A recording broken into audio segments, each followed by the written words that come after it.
It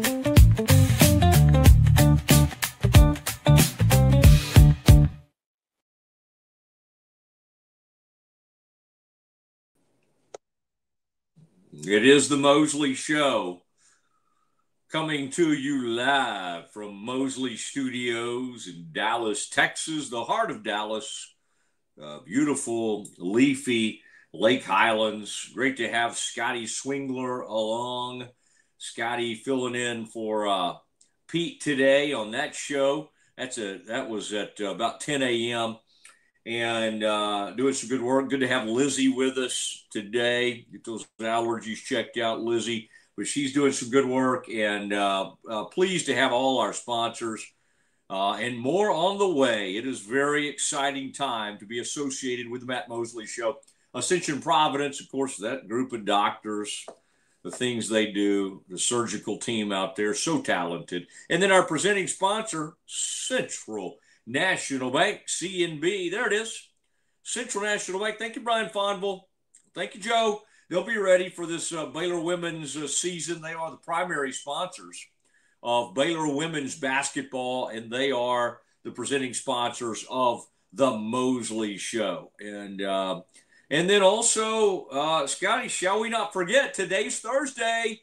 It's Trivia Thursday. So at some point today, we will have Trivia Thursday. Schmaltz's, the greatest sandwich shop in all of Central Texas. And I'm anxious to see. Scotty will often have a pretty tough one. I generally have something in mind if Scotty needs backup today. There's always something kind of, that's kind of I'm kicking around in my mind when it comes to trivia. But I want to start today. And boy, Lizzie will be excited about this, even though this name, Lizzie was not born when this man was coaching. I believe his last year would have been, around 1989. He finished up his unreal run from 1973 to 1989. Barry Switzer basically ran college football. 3 national titles, played for several more. Unbelievable recruiter. A great man, a great guy, he's just one of the great all-time college coaches that won a Super Bowl, by the way, with the Dallas Cowboys, and was featured prominently in that Jerry Jones documentary that came out recently. In fact, I thought Barry looked good with that beard he was wearing. Barry earlier this week, turned 88 years old. And we will share with you our sit down for Texas OU. I mean, Scotty, when it comes to who you could get for Texas OU weekend, what says more Texas OU than Barry Switzer? I don't think Bob Stoops. I don't think the great Fred Akers. I don't think Mac Brown, even Sark himself, or Brent Venables. I think the most Texas OU person you could find. You could make an argument for Earl Campbell. You could make an argument for Billy Sims or somebody like that. But for my money, it is the King, is what he was known as. It is Barry Switzer, 88 years old. And as you'll find out at 2 o'clock today, all those names, all those recruits is still just right there at the tip of his tongue. He is unbelievable. And and if you say something like, I said something to him today, Scotty, about like Greenville, or I mentioned the name, wherever. Any town in Texas, boom, boom, boom, boom, boom, boom. Every kid he ever recruited from there. And this is at 88 years old. And I tried to ask him, Scotty, on behalf of all of us, like, how do you do that? What do you attribute that to? And he just said he was blessed and all that. But great stories of recruiting the Boz. And then that 84 game that ended in a tie when they got a bad call went against them. When they had no replay back then. And OU had an interception. And then 2 plays before that, Casillas jumped on a fumble and they lost out on both of those plays. And at the gun, Jeff Ward hit a field goal, and Texas tied that game 15-15. It still gets like a visceral reaction from Barry. But the great Barry Switzer will join us. And Scotty, as we talked to Barry earlier today, he was crossing that Red River. He had just crossed the Red River, and he was headed this way. And let's see. I think tomorrow night we'll see him out at, he'll be at Bob's Steak and Chop House. That's a great gathering place. He always has the same table. They get him back here in the back where he's not bothered too much, although nobody can bother Barry. He likes talking to people and taking pictures and all that kind of stuff. Switzer will be at the famous Bob's Steak and Chop House down on Lemon. And I used to go there on the night before Texas OU. That'll be a scene. And I'm reminded, Scotty, that when I was a kid, which was back in the, the 80s, they would make all these in the 70s and 80s, WFAA and the other local news, they would be getting ready for Texas OU. And they would be down standing on Commerce in downtown Dallas or Deep Ellum saying, this will be the scene of the biggest. And it would be the craziest. All the cars and everybody would congregate down there, and the partying and the over the top. And they would arrest 600 to 1,000 people. This was Texas OU weekend back in the day. I would say, while it's still crazy down there on Lower Greenville and maybe even downtown Dallas, it's not quite what it used to be. That was a wild time. So here we are, Texas OU weekend. Baylor has the bye. I think no one's happier than Scotty. For 1 week, we will not have our YouTube Green and Gold pregame show, and we'll take the time off, and then we'll be back. Apparently, we have several locations. Our location scouts have been out, and we've secured a few spots at TCU campus, and Scotty can come in here and tell us if we have finalized that. But sometime, especially maybe early next week, we'll have our, I don't know if it'll be a bar, I don't know if it'll be an on-campus place, but we will be on the scene to do our pregame show from the TCU campus as the Bears and the Horned Frogs get ready to get it on next week. And hey, both those teams, we'll see what TCU does Saturday, but both those teams could be just one-loss teams. And if Baylor could win that game, I think they sort of start to get back in the conversation a little bit. What about those Bears? What about those old Bears at 5-2? Do we have to think? Do we think about the Bears? Because only one of their losses, the two losses, was a conference loss. Let's remember that. And last year, everybody wrote the Bears off, but the Bears almost backdoored their way into the conversation. And because one of their losses last year was not an actual conference loss, or was that 2 years ago? I don't know. It's hard to even remember. Was the Utah game last year, Scotty? I think the Utah game last year was not actually a conference game because it was already on the books. That is correct. Utah last year was a non-conference game. You are absolutely correct. Scotty, either to mock me or pay tribute to me, has his sunglasses on. Have you got Ray-Bans now? I got to take my glasses off to even see. Like Ray-Bans. Matt, I have always preferred the Ray-Ban style of sunglasses. However, I don't make nearly the amount of money doing this that you do as the old industry veteran you are. So I have never in my life owned a real pair of Ray-Bans. As a matter of fact, these were a promotional item. I don't know that you can read that from a Houston brewery that did a pint night here in Waco recently. Lizzie actually retrieved these sunglasses for me a couple weeks ago. Lizzie's too young to be attending those sorts of functions. I don't even know if she is not. 21. She is legally allowed to be at such functions. She is of age. But I don't want to support Houstonians. We got our own breweries. We don't really need people from Houston coming in and then take it. But I guess the breweries are friends. And so in some weird way, when a brewery comes to town like that, they Matt, probably help out the brewery they go to. Okay, that is true. And Matt, yeah. when you grow up in Waco,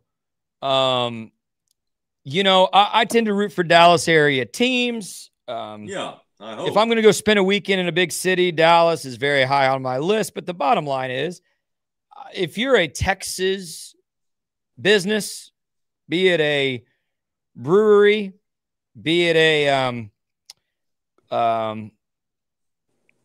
like a Hole in the Roof here in Waco, they do all the merch and the marketing and like if you're a Texas business, I'm gonna probably like be on your team and support you. So I don't mind. And by the way, I think I've mentioned this to you. The best barbecue in the state, people don't know this, is in Houston. Like it just is. Yeah. Well, it just is. Dallas people, which I am, yeah, Houston is kind of like I've got great friends there, but just barely even a part of the state. We hardly acknowledge it. Although, boy, my daughter's finding out that is a hotbed of, they do send off the Aggies. And of course, they have their fair share of horns and a lot of Baylor people. But you and I have had a discussion. When it comes to Baylor, I think we think it's DFW 1, Houston 2, and I think that's almost a tie. And then you argue that Austin might be 3rd, and then San Antonio 4th. And then I don't really know what comes after that. Like then you get into your, like Abilene's and Wichita Falls and San Angelo. Nah, then you get to people that go out of state, I think. Maybe. But those other places I mentioned, they're all and good. Waco, Like a ton. Yeah, a ton stay in Waco, or within 4 years they're back in Waco. We used to get a ton of Lubbock people that don't want to stay home and go to Texas Tech. They wanted to get out and just see America. Well, but your friend declared that the Big 12 runs through Lubbock now, so I guess they're all going to stay. Yeah, I don't know, man. I haven't heard from him since we released that short of me just going off on that situation. Mike Craven from Dave Campbell's Texas Football. I thought that was. I need to kind of read. I did go back and read that. Sometimes I'm like, did they just take the headline or something and make that the headline? But he kind of seemed like he was suggesting that the Big 12 runs through. I even think Joey and some of my Red Raider friends would agree that that's a little out there. I mean, they are excited, and they should be excited. They're top 10 in the country. That's very, very exciting.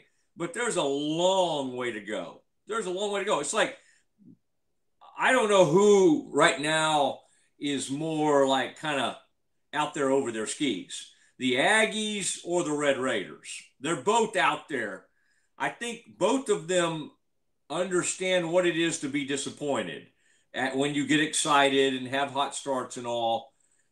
I'm trying to think who is more delusional between the Aggies and the Red Raiders. I would say probably Aggies, because I think they can always convince themselves that, oh my gosh, this is going to be different. Although I'm talking to a lot of them that are still, they have a long way to go. Florida's that's not a done deal. Florida comes in, there'll be 100. The great thing for the Ags is, and by the way, Scotty, I'm proud of you because I think you've stayed out of it too. This nonsense on social media during the bye week about like fighting over the Baylor. Oh my gosh! I've said it. It's just unfortunate. I've said it at the time. I said it on one of our pregame shows. I said they had these incredible opportunities. They got a redo against Arizona State, and you and I both knew if they lost both those games, that we can't act so just shocked and surprised that the fans didn't show up for that Kansas State game. We knew it. We predicted it. It happened. So I'm not going to get on social media and just beat everybody up. Where are you guys? How are you not supporting our guys? How are you not supporting our players? Well, we saw it coming. You had great crowds. They were excited. And you did not reward them. That's right. So it's an 11 a.m. start. on ESPN Plus, which I love ESPN Plus. And our own Pete, did the game. Our own Pete Souza did the game. So I'm excited about that. Now I'm going to talk to Pete about what radio shows he's doing. Okay, I have not had a chance to visit with him about that, but I just don't understand why Baylor gets into this, and then we fight each other and we get mad. Where is everybody? And here's what we love to do. We love to, those of us that were at the game, I would say even people that weren't at that game, Scotty, are out there on social media ripping everybody else. I would say that's the last people that can be out there ripping the Baylor fandom if you didn't care enough to get your rear down here. If you didn't care enough to have your rear in that stadium. Give me a break. Now, unfortunately, Scotty, as you and I have said, we're not K-State. We're not Iowa State. We're certainly not OU. We're not A&M. We're not Texas. Our fans don't show up when we're bad. Okay, and I'm not saying we're bad this season, but they had played 3 home games, and they'd lost against the two competitive teams. And our fans just said, to heck with you. And then they all left. The fans that were there, a ton of them left when Baylor was down 31-17 late in that game. I mean, call it what it is. I mean, part of it is, Scotty, let's just be honest. People are sick of this head coach. I mean, what are we going to do? We're going to lie about it? Are we going to try to tell you that everybody's excited about Dave Aranda? They're not. They're sick of Dave Aranda. They don't think he brings any fire to the table. We've been having that conversation now for years. So, I mean, some of this isn't new. But I'm saying, Scotty, I think you and I have done the appropriate thing in not spending our bye week fighting and getting mad at people for not being at the games.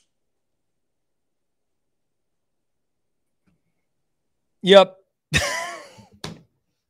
Yeah, you nailed it. I think, I appreciate the desire, and you all know the main actor I'm talking about here, but there's others. I appreciate the desire to have a fan culture that is loyal and loud and engaged. I feel that way. I appreciate that feeling and that desire for Baylor. And yet it would also just be lying to yourself, as you pointed out, to pretend that Baylor's ever really had that outside of the student section on great years.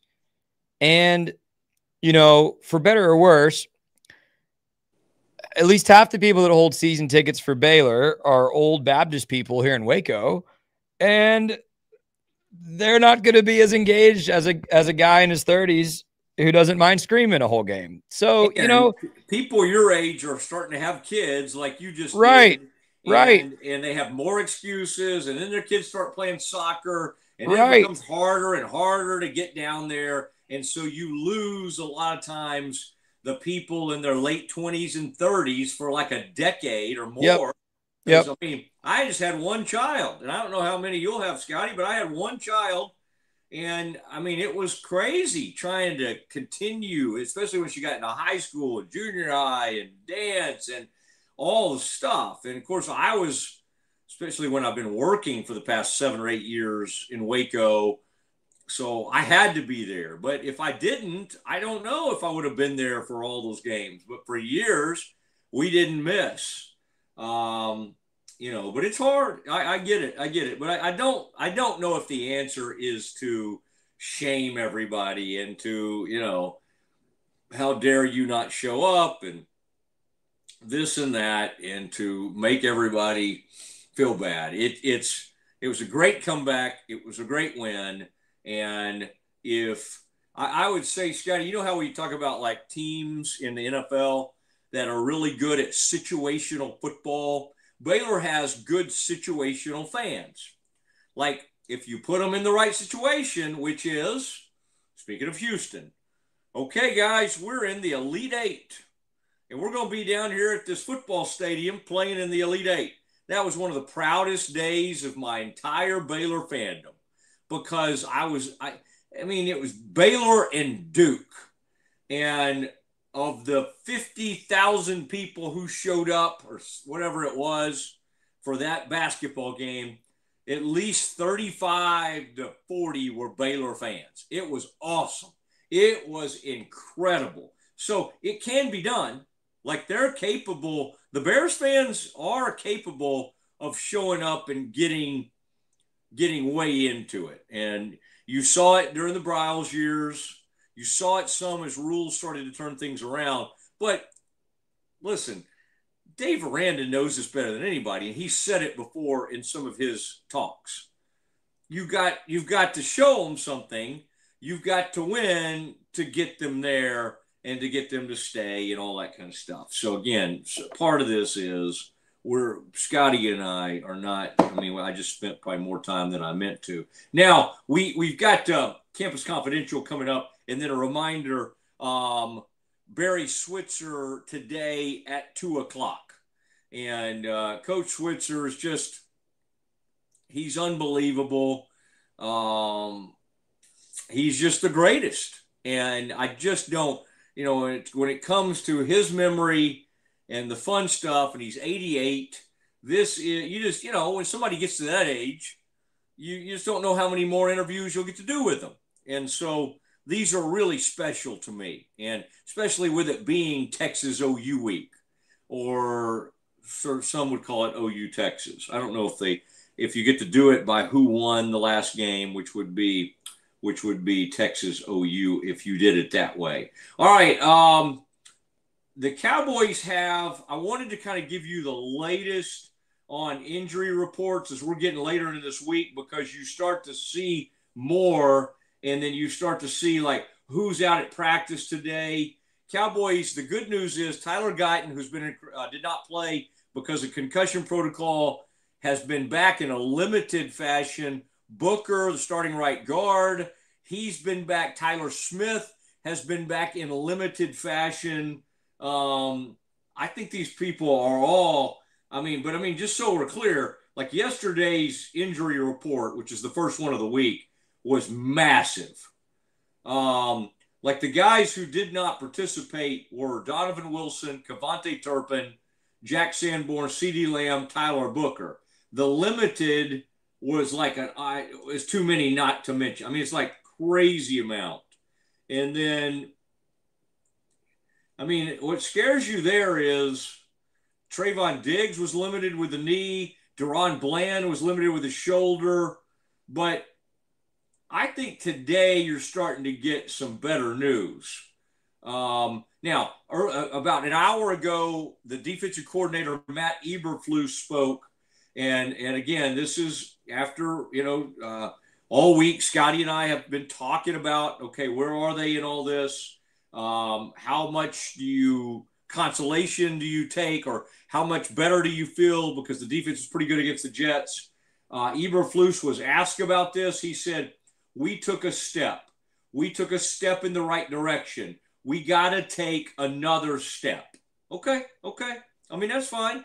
He's not getting crazy. He's not getting crazy about this. He's not overdoing it. So I got no issue with that. He's not out there pom-pomming this thing. As we kind of look at where all these Cowboys are, there's just a lot of dudes on this injury list. As the day unfolds, we'll give you more of this. But some of the guys are starting to move around a little bit. I think Turpin was limited today, and I think that's good. And then let me look real quick to see the latest from our buddy Nick Harris, Fort Worth Star-Telegram. He's always good with the latest information. These are the Cowboys not at practice Thursday. This is from 18 seconds ago. All right, so you're getting real-time updates. These guys were not at practice. Joe Milton, the backup quarterback, Miles Sanders, backup running back, Dante Fowler Jr., defensive end, Jack Sanborn, concussion protocol, Kevontae Turpin. All right, okay, so we thought Turpin was going to actually be out there a little bit today. Didn't happen. See, those guys were not at practice. Donovan Wilson, the safety, was back at practice after missing Wednesday. So there you go. There you go. Some good stuff from the from Nick Harris breaking as we get ready to do some Campus Confidential. Now, in campus, we got all kinds of stuff. We do have last night, and Scotty knows this, late last night, North Carolina, UNC started putting out some tweets. And we've heard more today. We've got UNC, we've got recruiting violations, we've had reports throughout the week. Would Bill Belichick even make it to this next game? Their next game is a Friday night game on the 17th. Yeah, 17th out at Cal Berkeley. Yesterday I may have been saying it was, okay, it's not this coming Friday. It's the following week. And some people wonder if Bill Belichick will make it to that. Scotty, don't you kind of keep just kind of rubbing your hands like, when is Pablo Torre going to put out another report? Pablo finds out. The podcast. Yes. He's had a lot on the Clippers. He had a lot on Bill Belichick and his girlfriend. Listen, he's got to be salivating. He's got to be ready to go. I have no doubt he has spent much of this week. His episode today, he put out a new episode today, and it was a conversation with Dan Patrick about leaving ESPN and all that, which was great. I like Dan Patrick. But I have no doubt he's made several phone calls to whoever he's got sourced in there. And it would shock me if he doesn't have something in the next week detailing some of this going on. And yeah, I'll share more in Campus Confidential, but Bill Belichick is not pleased that the fact that people inside the building are talking to anyone. All right. There you go. Now, Scotty, I thought it would be a great time to bring up the Schmaltz's trivia contest. It is Thursday, and I always have one, but if you have one, I always love to go with yours because you do such beautiful graphics, but I also handed you a lot of work at the last second today, so we can go any way you want to go here. I do have one. Let me load in the graphic real quick. There we go. Okay. Schmaltz's Trivia Thursday. Again, if you're watching along, you can comment on the live chat. We'll also monitor Twitter for any replies. We got Barry Switzer on the show today, Matt. And, of course, big part of that is the Red River rivalry resumes on Saturday. Texas and OU. It's one of the most historied rivalries in college football. And if you watched the Pete, this is my only hint. I'm giving a hint. If you watched the Pete Souza show today, you would have gotten a clue about the answer to this question. The question is, who has thrown for the most yards in a single Red River rivalry game? Who has thrown for the most yards in one single Red River rivalry game? Would love to see your answers in the live chat. And if you answer this correctly, we'll give you a free schmaltz. That's interesting because one comes to mind, and the comment section on our YouTube, or if you're listening to us and you don't really want to mess with the comments right now, or you're driving and somehow listening to us, well, I don't really want them to text us while they're driving.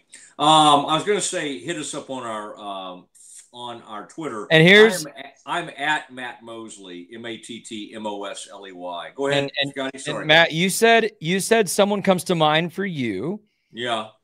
The top two players are within 3 yards of one another here. Wow.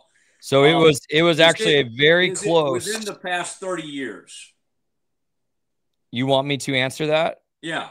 Yes. This player was within the last 30 years.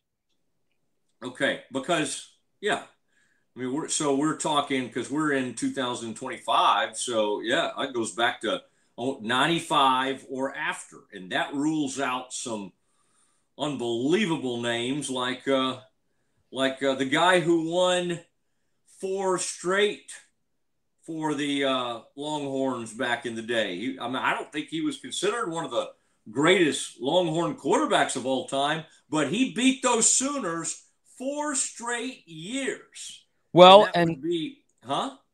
Matt, I really thought this would be interesting just because both of these programs have had so many great college football quarterbacks over the years. I mean, there were, when I decided on this question, there were about 10 names that came to mind, and I was like, well, Yeah. could be him, could be him, could be him. Well, there is a guy who has the most. I would love to know in the comments. No correct answers down there yet.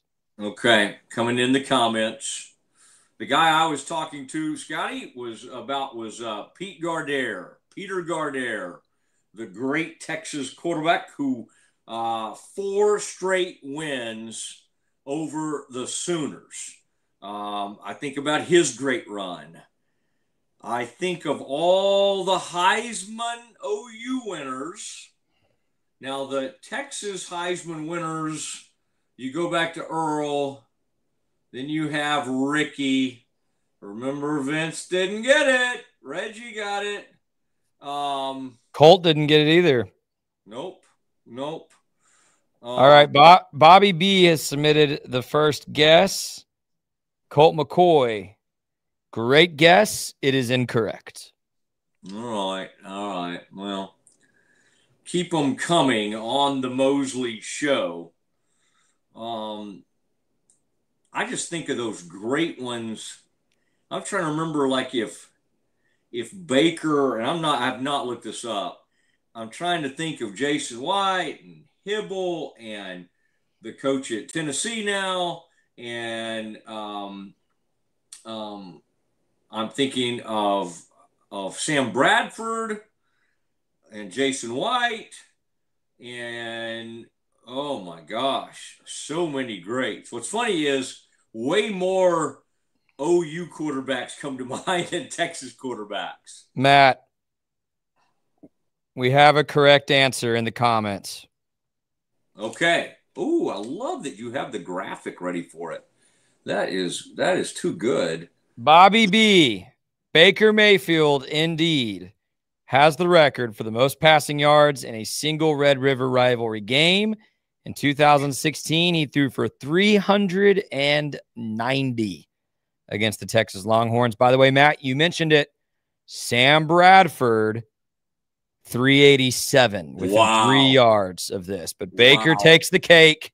I did a segment this morning on Pete's show on how much I like watching Baker Mayfield play for the Buccaneers. But, of course, he was a Heisman winner at Oklahoma, and there's your record. So, Bobby B., you can reach out to me. There's my email, Scotty@roguemedianetwork.com, and I will make sure we get you a free schmaltz, man. Thanks for playing. 2 free sandwiches, 2 schmaltz. Wow. That's pretty awesome to get that schmaltz's coupon. Scotty will tell you exactly how to do it. And Scotty, I mean, if you'll use one of your coupons on Scotty, he'll just walk right over there and meet you at that Franklin location. That's true. I will take free food anytime. Britt Absolutely. Tully, the new owner at Schmaltz's. Wow. Man, they do a great job over there, and I love Schmaltz's. I even love that logo. That's a good looking. It looks like a place you would either get a great sandwich or maybe even walk in there, and they might have a mug of something, either root beer or actual beer. I don't know. It has that look to it. It looks like some place too that you might find in Austin, but you find it right here in Central Texas. The great Schmaltz. All right. We are rolling, and it is time. I hinted at that UNC. And just a reminder, at 2 o'clock, we are going to let you hear the interview we've done with the great Barry Switzer, the former OU coach, the college football Hall of Famer, and a man who now, by the way, Scotty, are we able to, can we keep it in if he drops an S-bomb in this?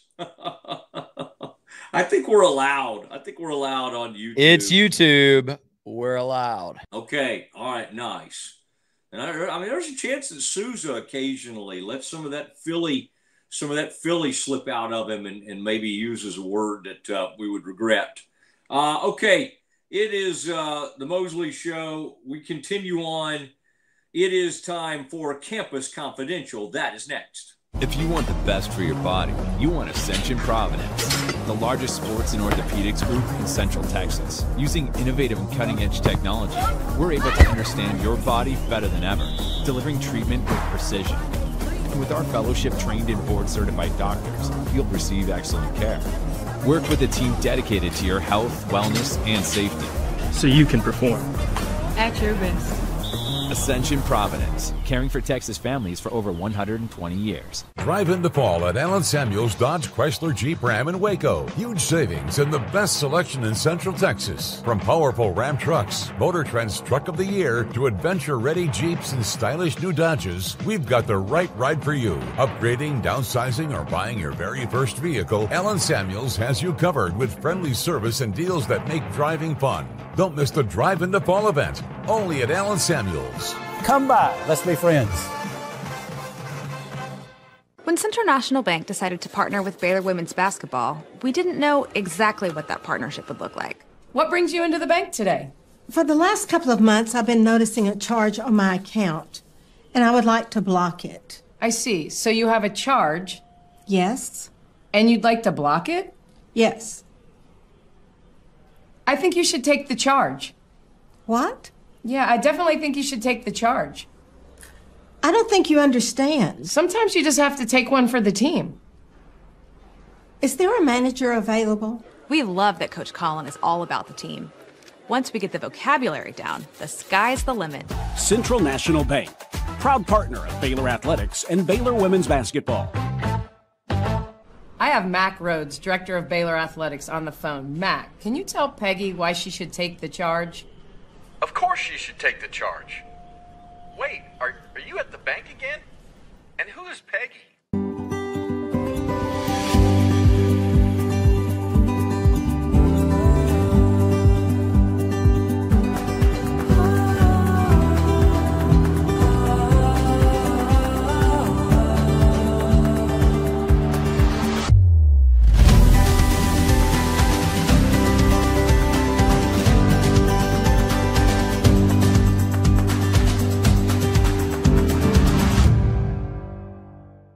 Football is back, and Underdog is the best place to make picks and win money all season long. Playing on Underdog is easy. Just pick whether your favorite players will go higher or lower on stats like touchdowns, receiving yards, interceptions, and more. Get your picks right, and you could win up to 5,000 times your cash. You can play with as little as $1. Download the app today and sign up with promo code Mosley to score $50 in bonus funds when you play your first $5. That's promo code MOSLEY. Millions of fans have already won billions making picks on Underdog. Will you be next? Underdog, make picks, win money. Must be 18 plus, 19 plus in Alabama and Nebraska, 19 plus in Colorado for some games, 21 plus in Arizona, Massachusetts, and Virginia, and present in a state where Underdog Fantasy operates. Terms apply. See assets.underdogfantasy.com/web/play-and-get-terms_DFS_.html for details. Offer not valid in Maryland, Michigan, Ohio, and Pennsylvania. Concerned with your play? Call 1-800-GAMBLER or visit www.ncpgambling.org. In New York, call the 24/7 HOPE line at 1-877-8-HOPE-NY or text HOPE-NY. That's 467-369. Welcome back, Mosley Show. Yeah, Underdog's not just something we advertise. It's something I do every week. It keeps me engaged. And on a college football weekend where my Baylor Bears aren't playing, great to have some Underdog picks to kind of keep me engaged in some games this weekend. So here's what I'm looking at. And I showed you this yesterday. I'll show you again. I'm feeling really good about these picks for Underdog. I've got Haynes King. He's just a touchdown machine on the ground, higher than half a rush plus receiving touchdown. He is the engine that makes that Georgia Tech car run. Dante Moore and Fernando Mendoza. Y'all, I think this Oregon-Indiana game is going to be the best regular season game this year. Huge game happening at Alton Stadium. Two best quarterbacks right now. The two top quarterbacks projected to get drafted this spring. Give me higher than 2.5 passing touchdowns for Moore and higher than 1.5 for Mendoza. And then Sam Lovett. I think he's underperformed a little bit this year, but listen, you're telling me that I can get him here for higher than 182.5 passing yards. Absolutely. Playing against a Utah defense that got shredded by 2 different Texas Tech quarterbacks just a couple weeks ago. I think Sam Leavitt puts up some good numbers this week. So that's what I picked. And again, on Underdog, you could make this a flex pick where if you pick 4 like I did here and you get 3 of them, you still win money. It's almost like insurance. And then if you get all 4, you just win more money. So Underdog, I mean, make picks, win money. That's what they say. And listen, if you use the promo code Mosley, again, you put in $5, they will give you $50 in bonus cash just to keep playing. It's 10x your money just to play Underdog and stay engaged in the games this weekend. Encourage you to do it. I'll let you know how it goes. When we come back on Monday, I'll let you know how much money that I won on Underdog. And, you know, the promo code Mosley is not just the name of the promo code. It's also the name of the show. And so now I bring back in our fearless leader, our guiding light, Matt Mosley. Oh, absolutely. Ready to guide you right until the 2 o'clock hour when we are going to have our interview with Barry Switzer, the legend himself. That's going to be great. And we'll be sharing a lot of that with you there on social media. And great to have him on. And it'll be a lot of fun. So Coach Switzer will join us in a few minutes. But first, let's do some Campus Confidential. And it is where we get some of the big moments in college football, college athletics. We react to it. It's rapid fire. And Scotty, what do you have for us today? Scotty Swingler. Let's go rapid fire. It is a little bit of a slow news day in college athletics, but the big story feels like it has been since May, June, when Pablo Torre first reported about Jordan Hudson's relationship with Bill Belichick. Bill Belichick continues to dominate headlines in the sport, and not because he's dominating football games. In fact, quite the opposite. Carolina is getting blown out in Power 4 football games, and there continues to be off-the-field drama. Of course, this week, just to recap, recruiting violations being investigated.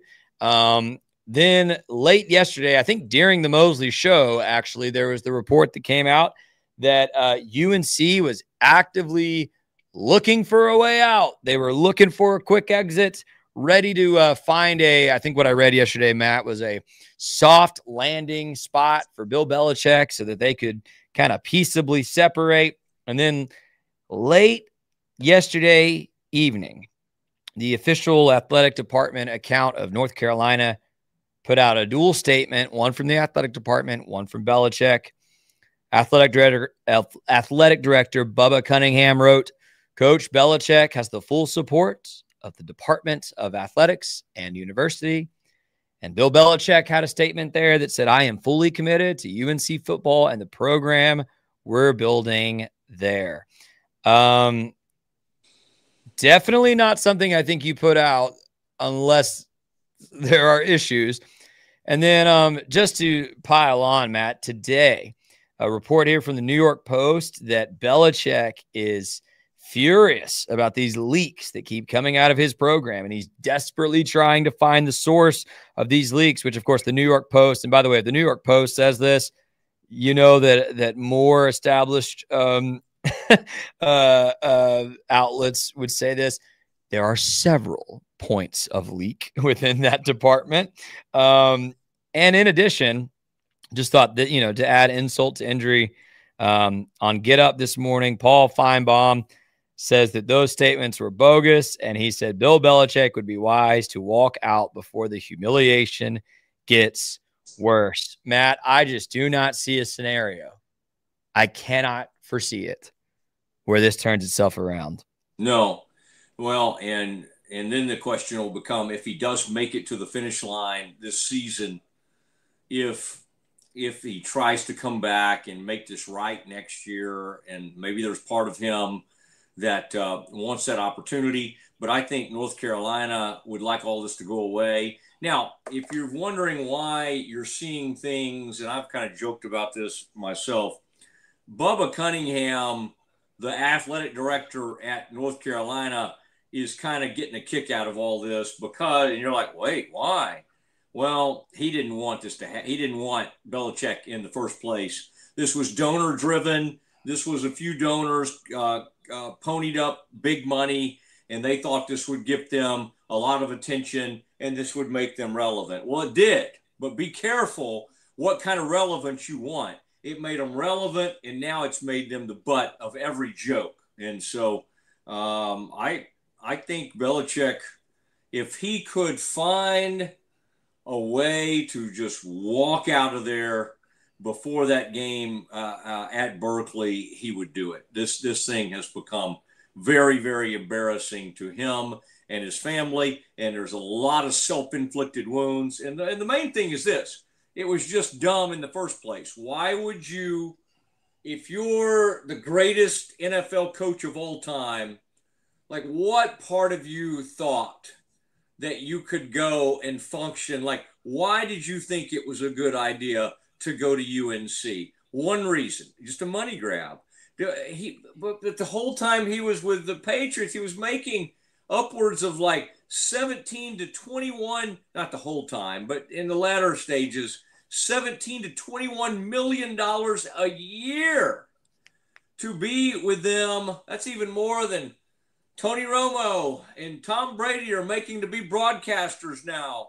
He was making enormous money, and he's like, I think I'll go coach there for whatever, 10 million a year. One of the dumbest decisions on both parts. This is a double dumb two-parter, UNC and Belichick. What else do we have, sir? You asked before the show for an update on John Mateer, of course, the Oklahoma quarterback. One of the he's missed a game, but I think still one of the hot hands in the Heisman race. He's had a very good season. Oklahoma obviously undefeated after a disappointing season last year. Officially listed in the initial injury report as questionable. Now, it should be noted, Matt, for Oklahoma, the other player listed as questionable is Keontez Lewis, wide receiver, and he has been practicing this week. So questionable, the official designation for John Mateer. And, of course, there should be another availability report, I believe, tomorrow. And we'll have to see if he moves up to probable or stays at that questionable mark. But I think Venables is not wanting to tip his hand either way here as far as John Mateer's availability. Yeah, I would still be pretty surprised if he's able to go. I mean, that is on his throwing hand. Like, that was, I'm trying to think how many days outside of surgery we are now. 18, 19 days or something. It's not that long. I mean, I'm sure the guy did an incredible job there in Los Angeles. But this would be because, like, there are parts of your body that if you work crazy hard at the rehab, that maybe you do have a chance to come back quicker than others. But a bone in your hand or thumb or whatever is extremely difficult. I mean, there's only so many things you can do to try to squeeze it or try to get back and be ready. And so I'm still not totally buying it. I mean, yeah, they list him as questionable, whatever. I would say that when push comes to shove, he will not be in uniform, or if he is, it is for emergency duty only. But it's a big game. I see him pushing for this. I find it most fascinating. Okay, so Scotty, what are the what's Vegas doing to this game right now? Let's see. Texas OU line. I just want to see the latest on that. We had looked at the deal where it was very close. It looks like Texas is favored by 3 in a lot of places. The line opened at Texas by 3.5, and then it looks like back and forth. Yeah. It looks like on FanDuel, it's still 1.5 in favor of Texas, which is what it opened at. Let me pull up ESPN Bet real quick. A majority of bettors are picking OU to cover the spread. I mean, I would too. Be influencing the line movement. Yeah. Now, again, I'm not saying people will bet on Texas, but people love betting Texas. You know what I'm saying? Yep. People love anything the Longhorns are involved with, and they may not be betting on Texas. They may be betting against them, but Texas, Ohio State, Alabama, and maybe Georgia, but those three I said for sure bring in just tons of casual betting. And then we'll see. Texas OU is such a great rivalry game that there's sometimes every once in a while somebody will show up in Vegas, and of course they use a marker or whatever. They use somebody to do it for them, but somebody will put a massive amount down on the day before, and that, I mean, and can that influence the entire line? Yes, absolutely. You put down $1 million on a game, you can move the line. A couple of million, you move it fairly significantly. So they call those whales, or I don't want to say that word very well. WHALE, whales. I just can't. I can't say it. All right, Scotty, do you have one more before we get to the great Barry Switzer? Sure thing. One of the analysts, kind of newer to this industry at ESPN, is the pride of South Lake Carroll, Chase Daniel, now working as an college football analyst for ESPN. And he made a statement this week. We talked about the transfer portal being limited now to this 15-day window at the beginning of January. And Chase Daniel came out and says, that's unfair. Give players basically the equivalent of the NFLPA. That college football players now are no longer amateur athletes. They are paid. They are professionals. And thus they should be able to collectively bargain. An interesting suggestion from Chase Daniel, who served on the board of the NFL Players Association for 8 years, by the way. So something he's passionate about.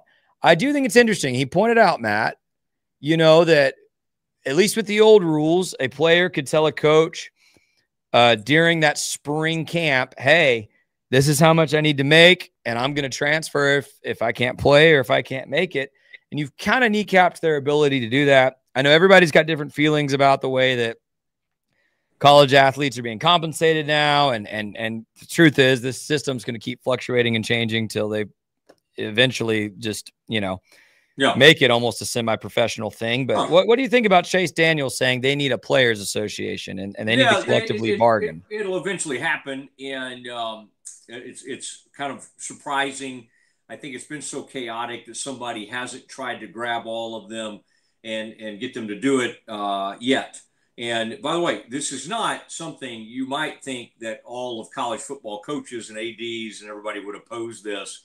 There are some coaches out there that think would welcome this and think this would actually bring more structure to the whole process, to let them be a part of it, and that it would bring some normalcy. It wouldn't feel normal. It wouldn't look normal, but they think you could have more control over college football if this actually happened, and you stop kind of trying to even have the charade of amateurism, and you went to almost an NFL model. I promise you would find a lot of head college coaches who would support Daniel and what he's saying there from the old South Lake Carroll man by way of Mizzou and by way of several NFL teams. All right, Scotty, let's get everybody ready for it. We got to talk earlier today to Barry Switzer, the legend himself, the great OU, 3 national titles, 12 Big 8 titles. I mean, just incredible coach, college football Hall of Fame. It is Texas OU week. It is the greatest time to have Barry Switzer on. He's next. If you want the best for your body, you want Ascension Providence, the largest sports and orthopedics group in Central Texas. Using innovative and cutting-edge technology, we're able to understand your body better than ever, delivering treatment with precision. And with our fellowship-trained and board-certified doctors, you'll receive excellent care. Work with a team dedicated to your health, wellness, and safety. So you can perform. At your best. Ascension Providence, caring for Texas families for over 120 years.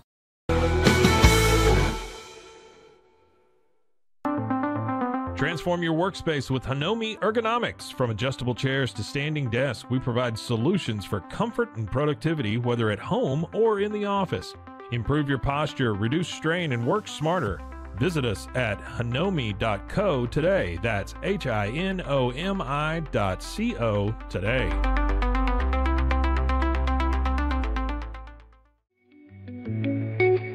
Unlock a world of convenience with Mosley Box, your one-stop solution for personalized subscription boxes delivered right to your door. Each box is tailored to your taste. Experience the joy of surprises. Subscribe today at mulleybox.com. That's MULLYBOX.com. Unlock your full potential with Onnit, your go-to for premium supplements, fitness gear, and wellness essentials. Whether you're training hard, recovering faster, or just looking to feel your best, Onnit has the tools you need to perform at your peak. Visit Onnit, that's ONNIT.com, and elevate your mind, body, and spirit today.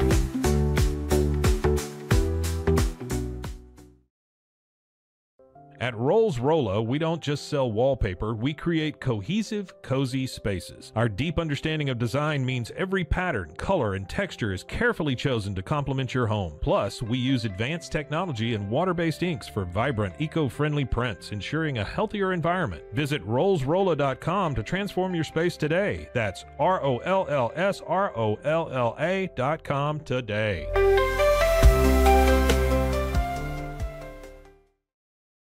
Relax with Hemp Delicious. Organically grown hemp, massively blended with delicious organic herbs, responsibly sourced for their holistic benefits.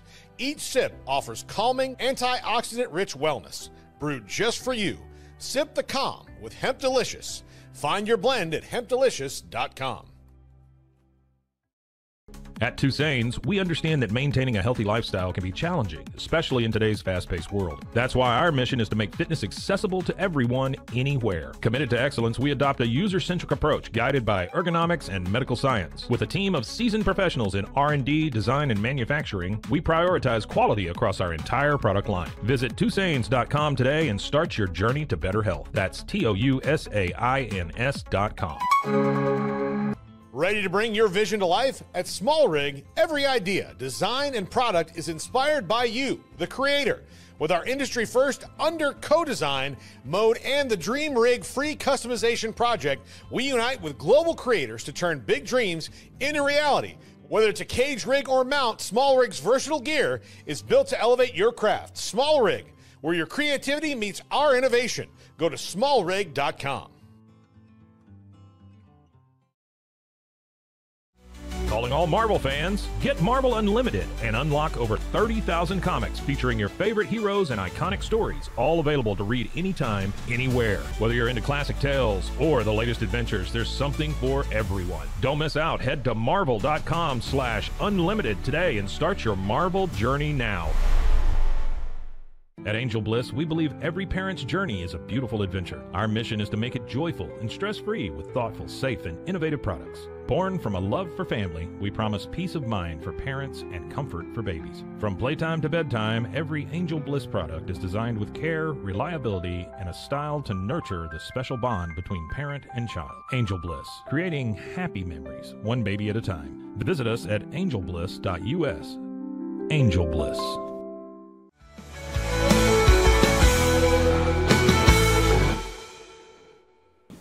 It is the Matt Mosley Show. Rogue Media, so happy to have Coach Switzer with us. And Coach, you're actually, and by the way, happy birthday.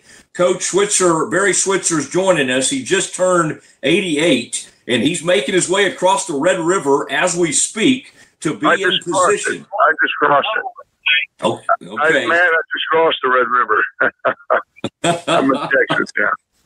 Okay, he's on the Texas side of the Red River, and oh man! And by the way, Coach, we got a great picture of you in your OU, one of your OU coaches shirts, and boy, you still look it's a pretty recent picture. You still look like you could coach. Now, there is an opening at the University of Arkansas. Are you are you interested? I was offered that in 1976, and I turned it down. So I will tell you today.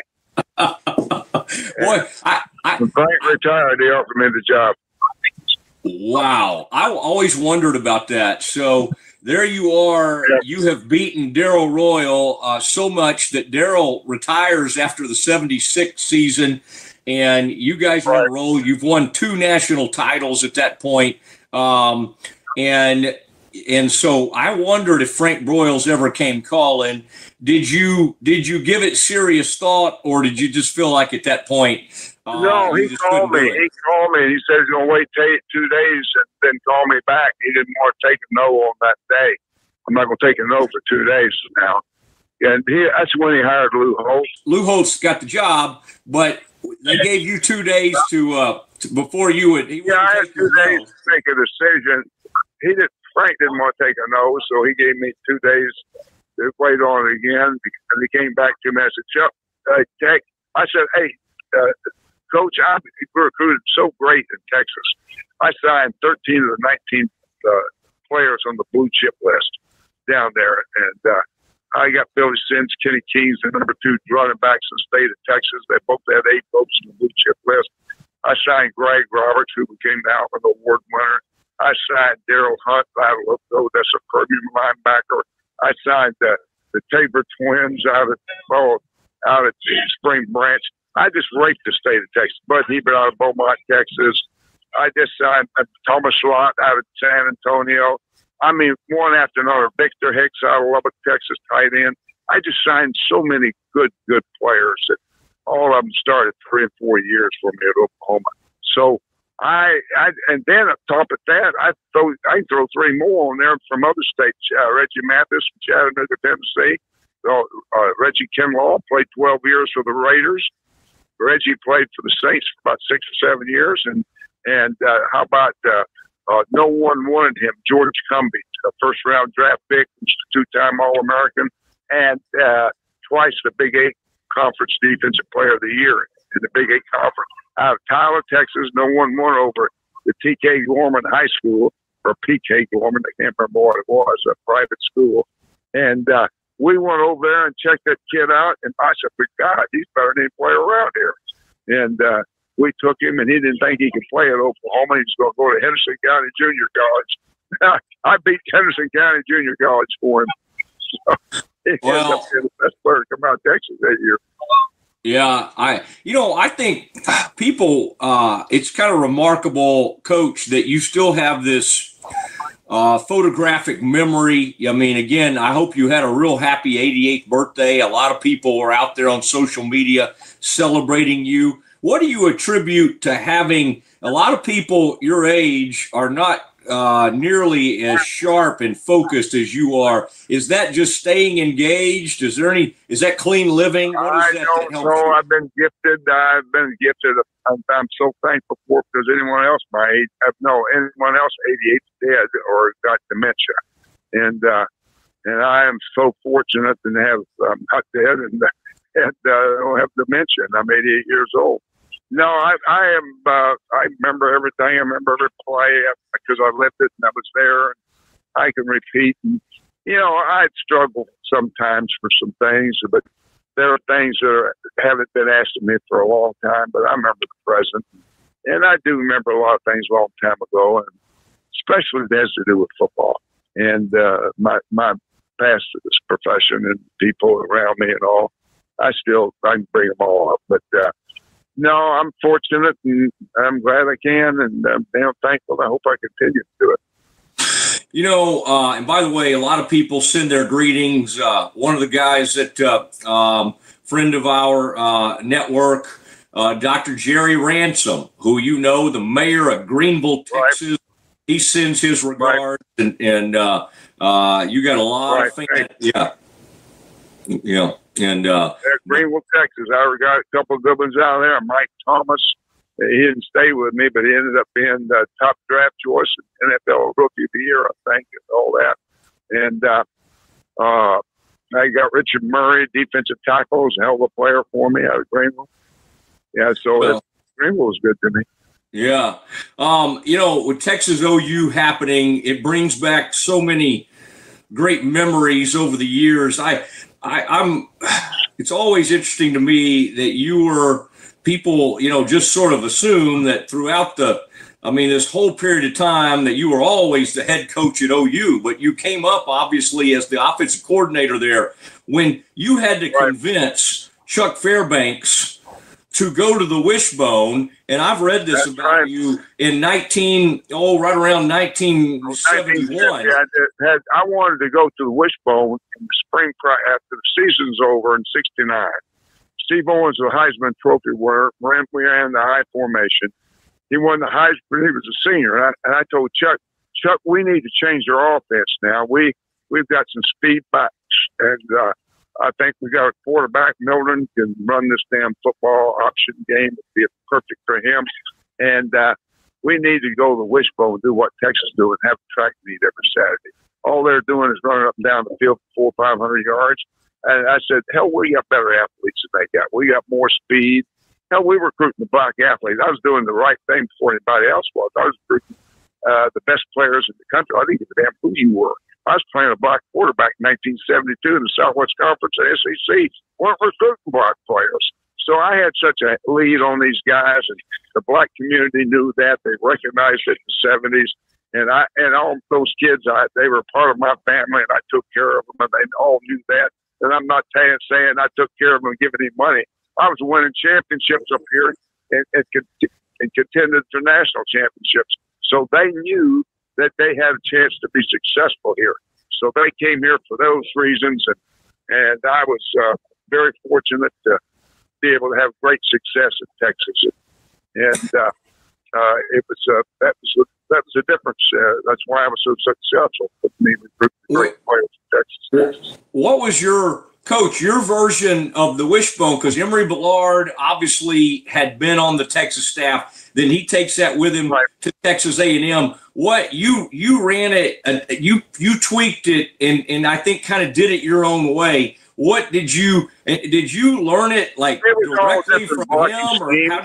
Yeah, it was little things. It was little things. It's just little techniques. Move my fullback up closer, widen my tackle, make defensive structures have to show you what they're going to do in the perimeter, but by widening your tackles and doing some things that just in our alignment and the way we block the perimeter and just different ways to be successful. I didn't get too fancy, but we set a record, and we rushed for 472 yards a game for 11 consecutive games. That's an average for 11 consecutive games.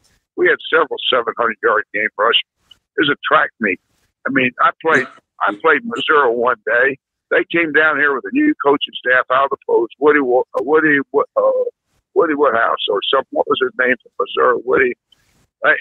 Anyway, he came down here, great guy, brought his coaching staff from the pros. They lined up against us, and I said, oh, my God, they don't know what's fixing to happen to them. Because you can look at how they play the perimeter, and you know what's going to happen. And they don't know how to line up against you and do the right things. They're in trouble. We had 11 possessions. We scored all 11 possessions and beat them 77-0.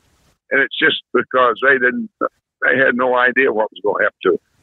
And that's why we played. I could take that same offense today and go out and play these teams today that throw the ball all over the field, this spread, all what they're doing.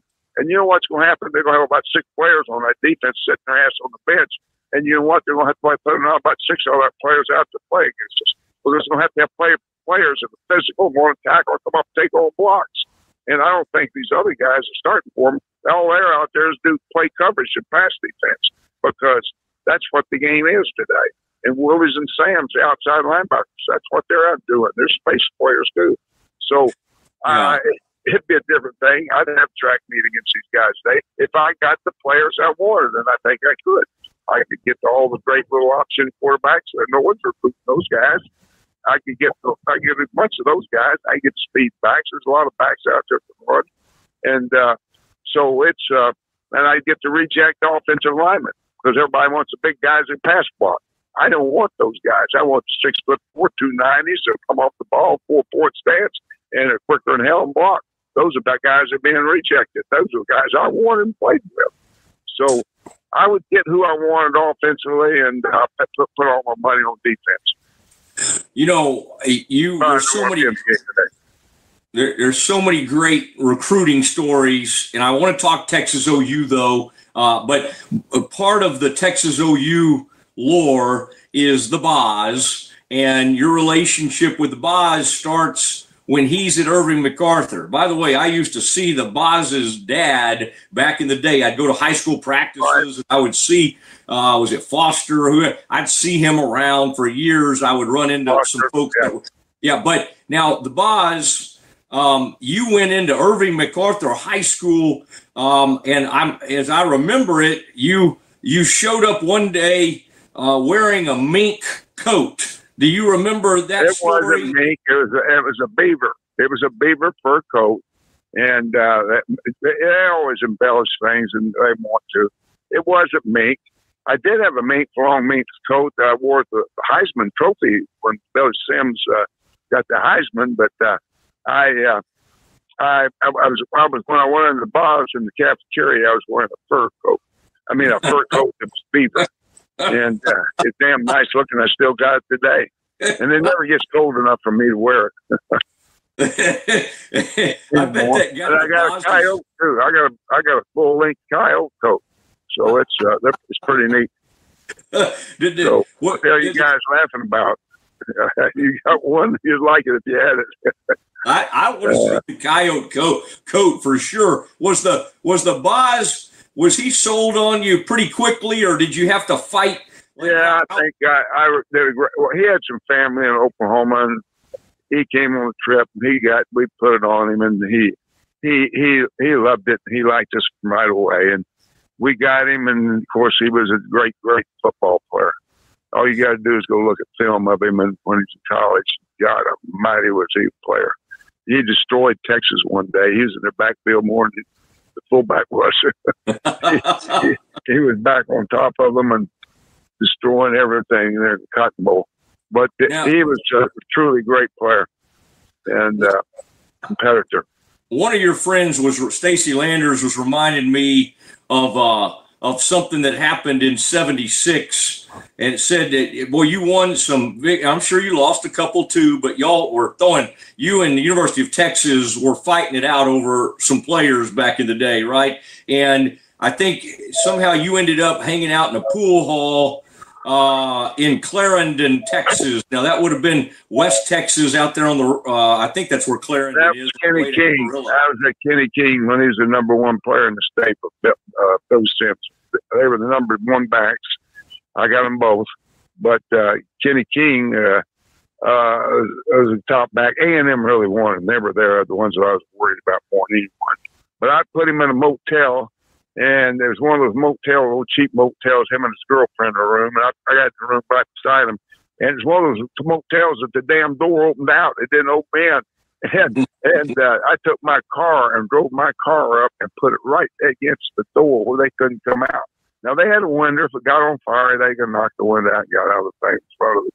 But I put it up there, and if they opened the window and tried to get out, or A&M tried to get in, I could hear it.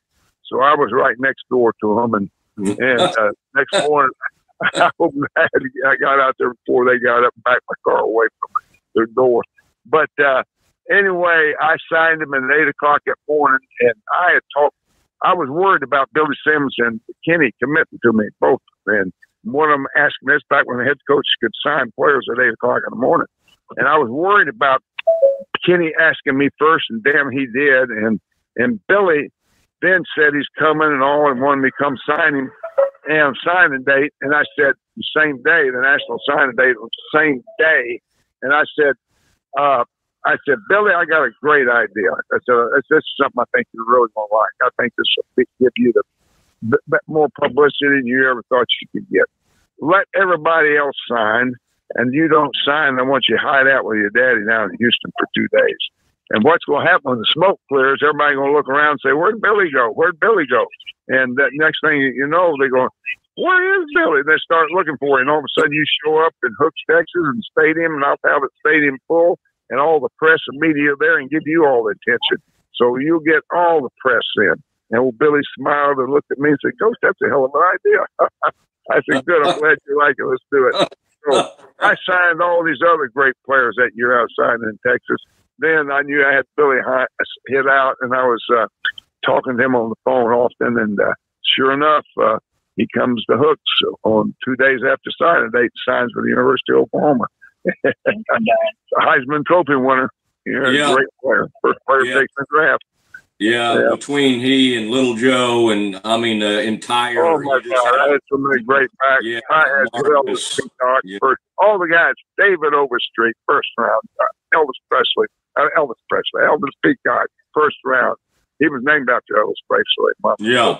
But anyway, all these guys, first round picks, you know, just one after another. Billy Sims. It's just I had so many. Kitty King. Just so many of them, first round picks. Do you whole backfield? Yeah, it was unbelievable, unbelievable group that you assembled. Now, Arch Manning, Arch at UT, you've probably known his grandfather. I would imagine y'all have crossed paths for many years. Archie is a great friend of mine. Archie's a great friend. Yeah, and you've seen how much flack he's getting. You know, the expectations were probably completely out of hand because of his two uncles. They were. It's not fair to the kid. They were. And I don't think Texas is as good as they've been at a lot of places. You know what I mean? That hurts Arch. Yeah. I don't think Texas doesn't light it up like they have. They don't have the running backs that they've had before. Shit. You know that. And Oklahoma's damn sure knows it. I know it. They're not as good as they have been. Either. Yeah, I think that's right. I mean, and there's some the offensive line. They lost a lot of starters, but Arch, of course, is taking all the heat for this. Now we don't know if John Mateer, who I'm sure you've the Oklahoma Sooner Nation has fallen in love with John Mateer for good reason. He looks like a really good quarterback, and we don't know if he's going to play or his backup's going to play. How do you see this playing out? Because for whatever reason, UT is favored despite OU being unbeaten. Well, I don't. People think he might play Saturday. I don't know. I don't go to practice. I asked someone, "Is he going to play?" And they said, "No, I don't know." Oh, hell, I don't know. He might go out there and warm up and play. I have no idea. But he will help us, and he gives us a chance. But it's a toss-up. I saw us play Kent State. We had no drive because to sustain drive, the length of the field, 2 or 3 70-yard drives to score. Hell no, we didn't. We scored by field position. We got great field position in that ball game. We scored with some damn field goals early. We couldn't put it in the end zone. And that concerned me. And I'm telling you, I knew it was a toss-up then, right then. Even without Mateer playing, with him playing, I thought it was going to be a toss-up. Well, and great to have Coach Barry Switzer here on Rogue Media. Where are y'all located? Where are y'all located, man? You cover Carthage, Texas. Yeah, we got Carthage. Yeah. Okay, the reason why I want to tell you, Surratt out there, Coach Surratt, has won 10 championships, state championships. His wife is my cousin. Wow. Her name is Summer Switzer Surratt. And that quarterback they got, Jeff Surratt, he's obviously my cousin, distant cousin too. And their daughter went to OU, graduated OU. But I just want everybody to know she's a Switzer, and maybe she's rubbed off on him, and that's why his ass is kicking everybody's ass out there at Carthage. Well, he's incredible, and they got a running back that's headed to Texas A&M, although LSU's still working him over pretty hard. I know it. We got a player for them. We got that kid, the linebacker up here from Carthage too, started for OU, started as a sophomore. Yeah. Do you, as Venables, you've known Venables a long time because he was there with Stoops for quite a few years. Do you? He left, went to Clemson. Yeah. Do you sense that that he's turning the corner? Where is your level of trust in Brent Venables these days? Well, I do not know Brent very well. I don't go around. I haven't been into practice. I haven't talked to Brent this year. I really don't spend any time with those guys. I didn't spend much time with Stoops. I really don't go around unless I'm asked. So I stay away from there. I live on the campus. I live a half a mile from the stadium, the athletic department, and I just in the fields and all. I very seldom ever see those guys. So everybody thinks I'm involved. No, I'm not involved. I stay away from there. Yeah, I was involved years ago. Hell, they don't pay me to be involved. They pay me to be over. But when they paid me, they didn't pay me worth a damn. I wish that everybody talks about reparations. I want reparations. Old football coaches got to get reparations. This NIL ought to back way up to the old days and pay their football coaches. I made $24,000 a year, and I went 32-1-1. That's my first 3 years. That was my contract at OU. And I had to make all my money from TV shows and radio shows. I don't know. You know, Eddie, Frank was paying Lou Holtz and Eddie Sutton a bunch of money in the night, about in the late 70s. So I don't know. I mean, but hopefully, I didn't make anything.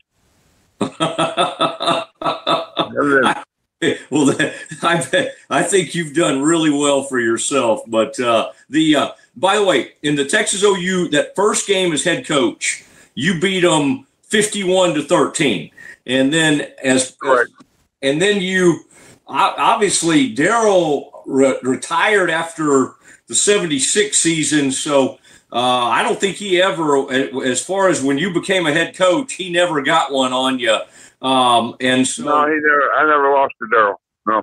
Yeah. Darryl, when I came to Oklahoma, let me back this up. I came to Oklahoma 59 years ago, 1966. Oklahoma had not beaten Texas in 8 years. 8 years. We beat them the first year we were here, our staff. We took the same players and beat Texas. It's all played from the neck up. I promise you. It's played from the neck up. And you like the other part to be talented too, but it's attitude, mental approach, culture. It's all those things, and it's toughness, just how kids prepared to play mentally. And we went down and beat Texas, and the next year, the only game we lost was at Texas, and we went 10-0 and beat Tennessee in the Orange Bowl. Ended up number 2 in the country after our second year at Oklahoma. So we took the same players, and we got a lot done.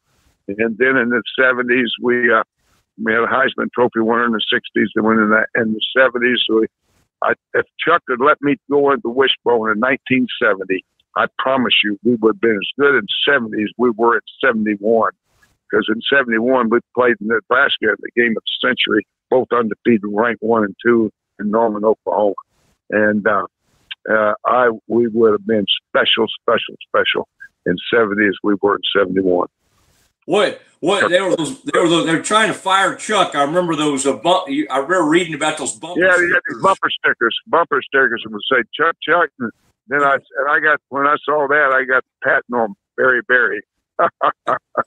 So I wasn't going to let them have that bumper sticker. Yeah, well, now the one that makes you the maddest, and I hate and this last thing I'll bring up, but by the way, I was really good friends with Larry Lacewell, and I can't talk to you without thinking about Larry. That was when he was over at Kilgore, huh? Well, when Larry was with the Cowboys, and I was covering the Cowboys as a young reporter. Player personnel. He and I, and he would get mad at me because what Larry would do is give you a great quote, and then he'd call you back and say, "I don't want you to print that." And I'd be like, "Larry, you gave." So, but he'd say he's fire in hell. He'd say that. I know what he did. I was with him since he was 13 years old. Yeah, well, you and y'all made an incredible pairing, and I can't, talk to you without bringing Larry up because he had such an incredible career and we miss him. The 1984 game, that had to be the one that sticks in your craw. You didn't lose the game, but it probably felt like a loss. And that was before they had replay. And that's the one Stansbury for y'all. It's a wet game. That's right. With an interception slid out of bounds, wasn't called an interception. And also, there was a fumble 2 plays before Tony Casillas covered the fumble. And they didn't give it to us. So, now the 2 plays in a row that would have been overturned, and we've been down the ball, and the game's over, and we won the game. So, anyway, but that's the way it works. Sometimes we didn't have it then.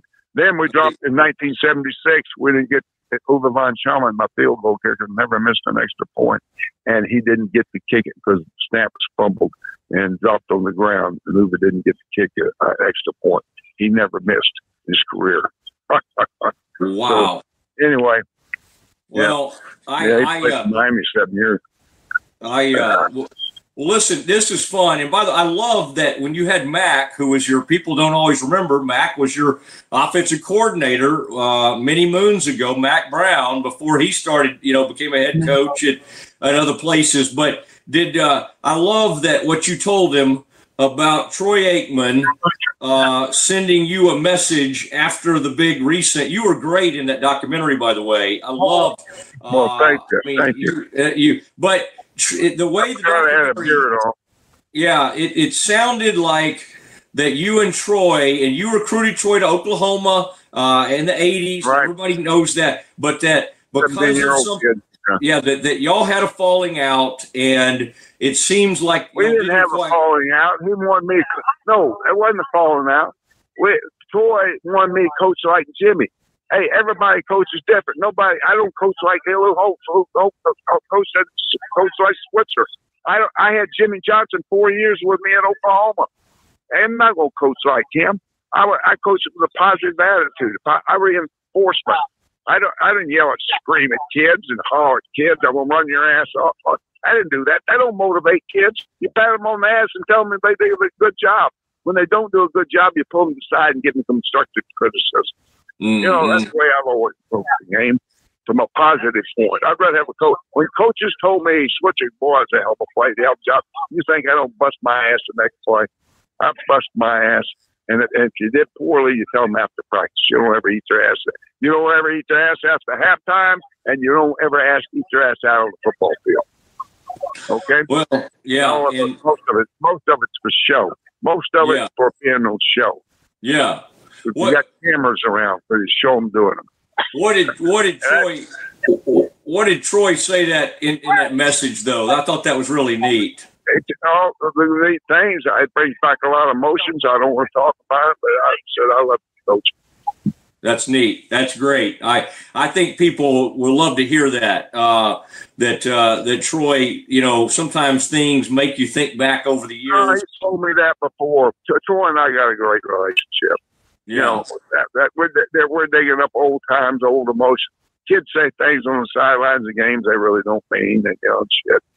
Well, and it just, I hear Michael. I heard Michael Irvin eat Troy's ass out of the sidelines about him. Some of the things he said, But that, that's just between us and the gang. Back then. Yeah.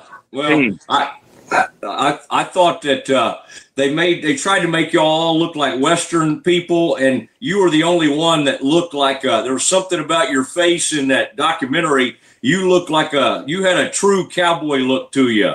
I'm not sure. I had a beard on. I wore a beard. I didn't even know I had a beard that day. I forgot about that. That shocked me. Well, I've got a beard. Well, you look great for 88. I've never seen an 88-year-old look like you do. So you keep doing whatever you're doing, and we love talking to you. And so I tell you what, we talk any longer, I'm gonna send you a damn invoice because I got so many radio shows that have already called me. I've gone past the time to talk to them. Anyway, they'll call me again. Send me the invoice. We do. Yeah. You should have to pay for information like this. I totally agree with you. Hey, have a safe trip. You sound great. We'll talk to you soon, Coach. I wanted you to know, and wanted you all, everybody out there listening, know Carthage, Texas wins because my wife, his wife is a Switzer, my cousin. Got it. We'll let everybody know that. All right, there he goes. The great. All right, take care. Thank you, Coach. There he goes, Barry Switzer, the legendary former OU and, of course, Cowboys coach, but 3 national titles and one of the great, one of the great characters. And, boy, I appreciate Scotty and the Z-Man helping me pull this off today. Zach Burke does such a great job. He's a great friend of mine, and we're appreciative. And that's the way you end a show. That's the way you end a good YouTube show, with about 34 minutes of Barry Switzer. And I think on YouTube, Z, we can probably keep most of the language. There may be some other places I try to put this where we got to clean a little bit of that up. But man, that right there was fun, and that's what makes him so great. And what he said, and I know people probably hear that and go, "Oh my gosh," he started talking about reparations, and he was joking. He knows what that is, but before anybody gets too aggressive on that front, I will say that far before Darrell Royal, and Darrell Royal's a legend and deserves to be worshipped as a coach. But the University of Texas was very slow to that party. They were very slow to integrate and bring in black players to that program. And in fact, first black player at Texas was Julius Whittier. I believe that was 1970. And believe me, Barry Switzer, and where Barry came from in a tiny town in Arkansas, he hit the ground running when he got to OU and was working for Chuck Fairbanks and that bunch. And even when he was at Arkansas, he was desperately trying to bring in black players, not just because he thought they were great and would help his team, but because he grew up and had an incredible relationships and friendships with black players and teammates and citizens. And they're in backwoods Arkansas, where he's from. His dad always would go and vouch, and when people wouldn't serve black folks and wouldn't, it was Switzer watched his dad say, "No, you take care of them. No, you pay them what they earn today." So his father, Frank Switzer, he observed that, and then he took it into his own life. So anyway, well, great to have him, and that is a fun way to end the program today. It is the Matt Mosley Show, and it is the Rogue Media Network. So happy to have Coach Switzer on, and we will kind of get you prepared. We got a lot of college football, and we got a lot of huge things happening on the NFL front. We'll do all that tomorrow. I already have a big guest lined up for tomorrow. I can't say that it's Switzer level, but it's good. It's good. It is Matt Mosley. We will see you tomorrow live at 1 o'clock.